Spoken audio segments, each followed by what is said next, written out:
respected judges, and the wonderful audience. Today, I, Ananya Haridas Nair, would like to talk about three teachings of Swami Vivekananda I like the most.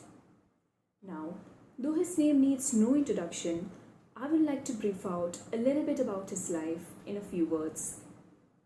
Born into a Brahmin family of Bengal in India on the 12th of January 1863 in Calcutta, Swami Vivekananda or Narendranath Datta was the son of Vishwanath Datta, an attorney, and Bhuvneshwari Devi, a devoted housewife.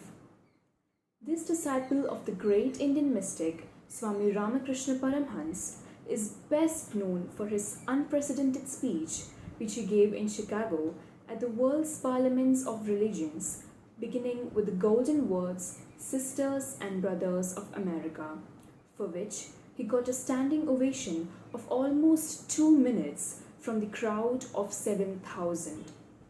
And surprisingly, he was just 30 when he had won millions of hearts through these courteous words. Undoubtedly, he is an incredulous inspiration to the youth around the globe, which is why we celebrate his birth anniversary as National Youth Day.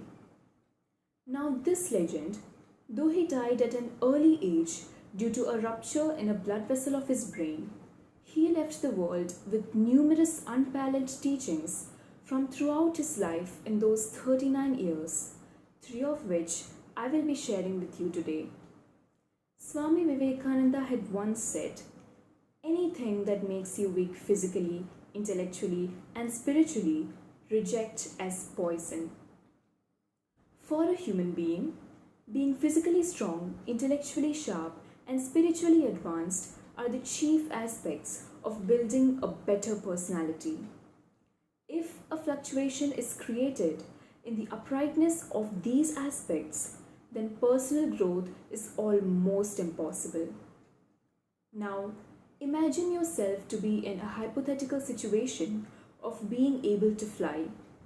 You are trying hard to fly using each and every cell of your body. But there is this external or internal force that is resisting your flight. And now, my question here is, what would you do to overcome it? Naturally, you will try to eliminate those opposing agents.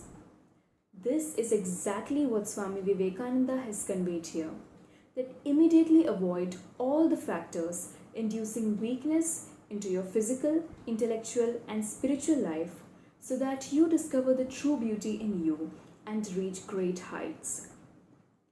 Another value that we get to learn from his life is gender equality. He believed that the world cannot function without gender equality.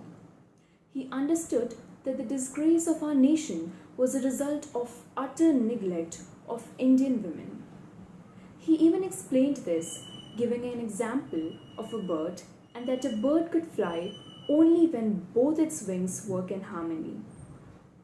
Once, an Englishman had asked Swami Vivekananda out of curiosity why Indian ladies do not shake their hands, as it was probably how people normally greeted each other in his nation.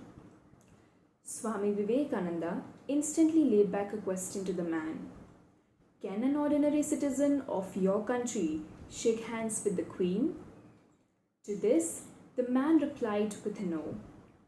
Swami Vivekananda then smiled and replied, "In our country, each and every woman is a queen." This incident shows his highly intellectual mindset back in the 19th century when society had a narrow-minded mentality towards women.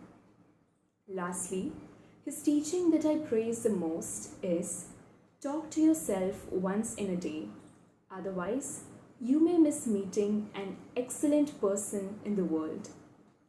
Out of the many teachings I've got to know so far, this is my personal favorite, and I believe this could be the life motto of many of you too.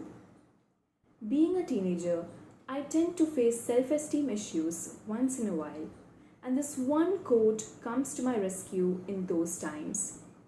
It makes me realize that I'm special, and I hope it gives you the same feeling too.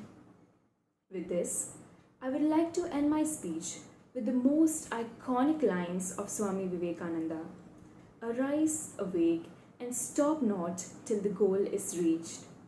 And I am proud to say that I am one of those youngsters who considers the great youth influencer Swami Vivekananda as their role model. Once again, I thank all of you for being a patient listener till the end. Thank you. Jai Hind.